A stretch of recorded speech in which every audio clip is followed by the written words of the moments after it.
Y el país se integra. En este momento vamos a escuchar a Andrés Quispe, quien es presidente de la Unión Nacional de Educadores, acerca de la situación que se ha dado en el sistema educativo con relación a la desvinculación por parte del gobierno a varios docentes en diferentes instituciones públicas a nivel nacional. Bueno, la denuncia que ha hecho la Unión Nacional de Educadores recae en el hecho de que en el año 2024 se convocó a concursos de mérito y oposición en la educación inicial, básica y en una parte del bachillerato.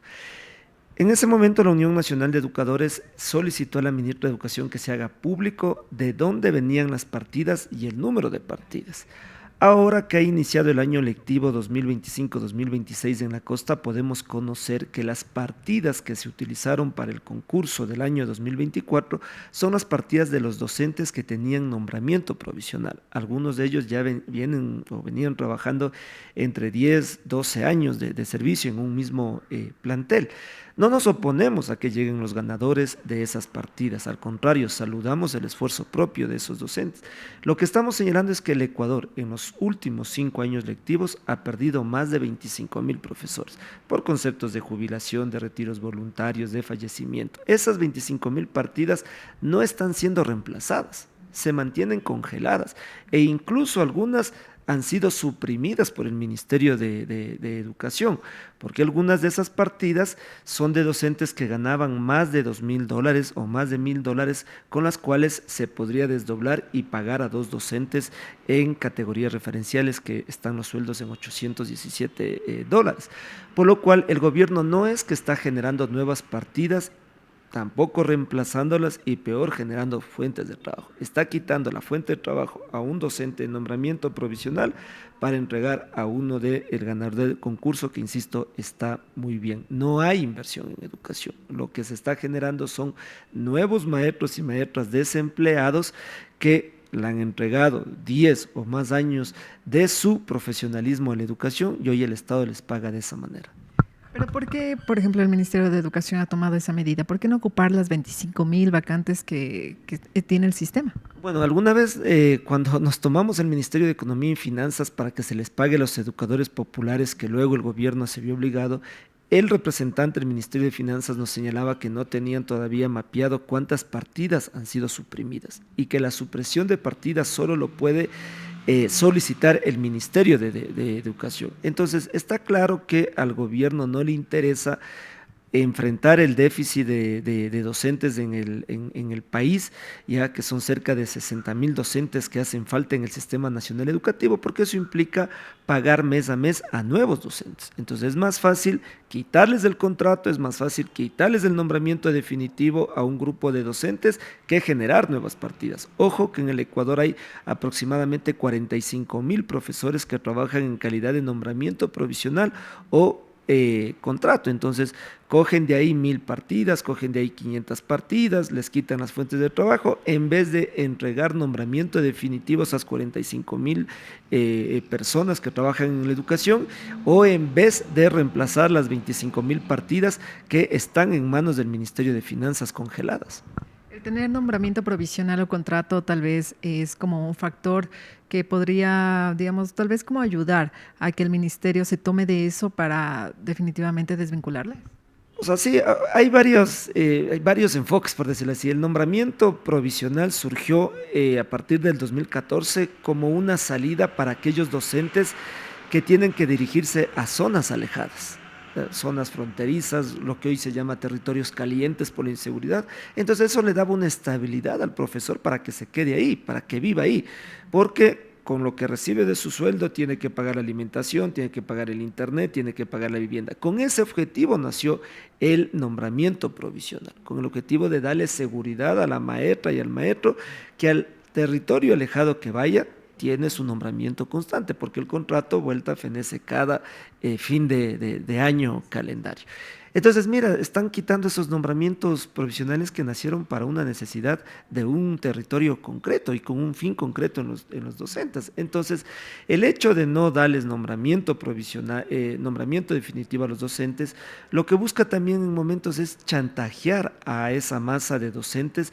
Entonces, les convocan a los mítines de campaña, antes les convocaban a las sabatinas, es decir, viven chantajeados y no tienen estabilidad económica, no tienen estabilidad pedagógica, lógica, por lo cual el gobierno debería cumplir con lo que dijo en campaña, de entregar nombramientos definitivos a todos los servidores públicos, porque además la LOCEP lo permite desde años atrás, que aquellos servidores públicos con más de 4 años de servicio reciban su nombramiento definitivo y eso no lo ejecutan, por ejemplo.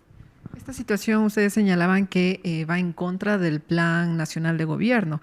¿Cuál fue este número tal vez de vacantes que dijo el gobierno que tenían para la docencia? O sea, el gobierno lo que señala en su plan de desarrollo es que ellos tienen identificados 144,000 profesores aproximadamente y identifican que en los últimos 5 años lectivos el magisterio ha perdido más de 25,000 maestros y maestras, ¿no? Porque antes el magisterio, 5 años lectivos atrás, el magisterio estaba en 169,000 profesores, un poco más. Entonces la población estudiantil va creciendo en el país, sobre todo educación básica y bachillerato. Lo que no va creciendo es el número de docentes acorde incluso a los estándares internacionales que dicen los entes educativos, ¿no? De que por cada aula deben estar 25 estudiantes. Aquí tenemos aulas de 40, de 50 estudiantes. Tomemos en cuenta que cada docente en su aula es un mundo diferente porque tiene niños y niñas con necesidades educativas específicas, temas de autismo con distintos espectros, tema de dislexia, es decir, cada docente tiene que darle la atención debida a su estudiante, pero no puede si tienes aulas de 40, de 50 estudiantes, por lo cual enfrentar el déficit de docentes es una necesidad urgente, incluso para evitar el abandono escolar y el reclutamiento de las bandas delincuenciales, porque una forma de evitar el abandono y el reclutamiento es que los docentes podamos atenderles en una relación directa a nuestros niños, niñas, jóvenes o adolescentes. Pero el momento en que nos saturan de estudiantes, no podemos hacerlo porque estamos trabajando con seres humanos, no con máquinas. Y los seres humanos, cada uno tiene una problemática, un contexto, una situación diferente. Entonces, cuando hablamos de la necesidad de enfrentar el déficit docente, estamos hablando de una educación de calidad y calidez que tanto se pregona en el país. Al momento en que los docentes son desvinculados, ¿cómo les informa el Ministerio de Educación? Simplemente por un correo que tiene que acercarse incluso al distrito. En algunos casos les están solicitando que vengan a firmar su renuncia voluntaria. O sea, llegan hasta esos niveles cuando no es renuncia voluntaria. La mayoría, lógicamente, no firma, pero igual proceden a desvincularles, ya que la ley es clara y eso no lo negamos como Unión Nacional de Educadores. La ley dice que una vez que llegue el ganador del nombramiento definitivo, tendrá que retirarse el del nombramiento provisional o contrato. Ya, eso lo dice la ley. El tema es de que hay un déficit de profesores de 64,000 y 25,000 partidas no han sido reemplazadas. Entonces, lo más lógico es que las partidas, esas 25,000 partidas sean reemplazadas a través de los concursos de mérito y oposición y no que quitemos las fuentes de trabajo a docentes que ya lleven años.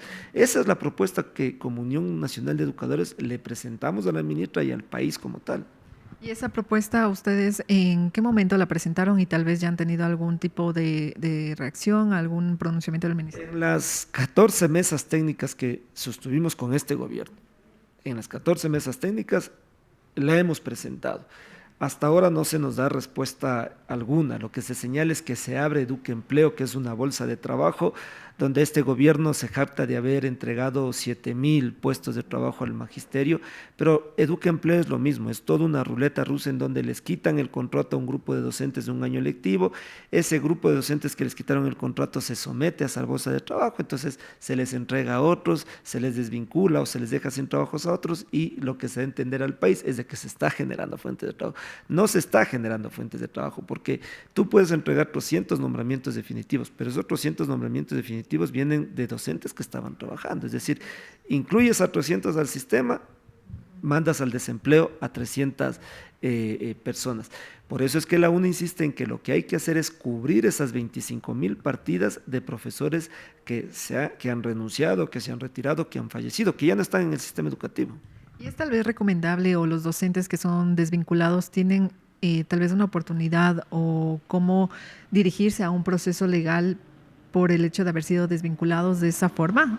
Salvo que tengan un caso específico de enfermedades catastróficas, de que tengan un nivel de discapacidad o de que estén a cargo de un familiar con discapacidad y que el Ministerio de Educación lo conozca. Si es que desvincularon a un maestro o maestra con enfermedad catastrófica en proceso de gestación o a cargo de un familiar que tenga alguna discapacidad o enfermedad catastrófica, el ministerio estaría cometiendo ahí un delito y lógicamente el maestro y la maestra puede regresar. Esos casos nosotros sí los hemos tenido, hemos ubicado acciones de protección junto a los maestros. La Corte Constitucional tiene una sentencia frente a este tema incluso y deberían ser retornados a sus puestos de trabajo. Hasta el momento nosotros no hemos recibido una denuncia de ese tipo, que en otros momentos sí lo hemos hecho. Antes de finalizar la entrevista, me gustaría conocer, por ejemplo, ustedes cómo han visto esta situación de la falta de mejoramiento en estructura o infraestructura de las unidades educativas, especialmente de la costa, por ejemplo, que actualmente ya están en este inicio de clases, y sumado a esto también el déficit de docentes que también hay en la región. Bueno, primero que teníamos la razón, más allá si cuadran o no los datos entre la UNE y el Ministerio de Educación. En un momento la ministra decía que no era mayor el número de planteles afectados, hoy habla de más de 2.000. Ya, eso evidencia que estaban guardando la información, porque la Unión Nacional de Educadores de Uso Público, un censo que el país lo puede conocer, está ubicado en las redes sociales, en la página web del Ministerio de Educación, que es un censo educativo del 2023, donde señala que más del 80% de planteles educativos, para ser exacto, el 90% de planteles educativos requieren algún tipo de intervención en su infraestructura. Hay planteles que requieren el 10%, hay planteles que requieren el 30%, el 50%, el 80%. En esas condiciones, lo que ha hecho el Ministerio de Educación en el 2024 es atender a un aproximado de 1.000 planteles educativos. Pero recordemos que solo en la costa hay más de 4.000 planteles educativos fiscales. Ojo, fiscales. Y que lógicamente es imposible que en estos 4 meses que van del año 5 se hayan atendido ya al 80 o al 90% de planteles. Entonces nos preocupa porque la seguridad también es el hecho de que no estés preocupado que la pared se te caiga. O sea, entender que un plantel no está habilitado solo porque puede abrir las puertas principales de su centro educativo, sino que tiene que tener saneamiento, que tiene que tener servicios básicos, que tiene que tener patios seguros, que no tiene que tener la maleza crecida, que debe tener laboratorios en buenas condiciones, que debe tener techos que no estén a punto de caer. Es decir, la infraestructura es parte de la seguridad de estudiantes, de docentes, de padres de familia, de servidores educativos. Es decir, cuando hablamos de seguridad, estamos hablando también de la infraestructura y el hecho de que no te roben fuera o al interior de los planteles educativos. Y ese plan de seguridad global para los 200 días todavía no existe. Lo que se volvió a presentar es un plan de retorno progresivo, más no un plan de seguridad, incluso a propósito de la situación epidemiológica que el país está atravesando.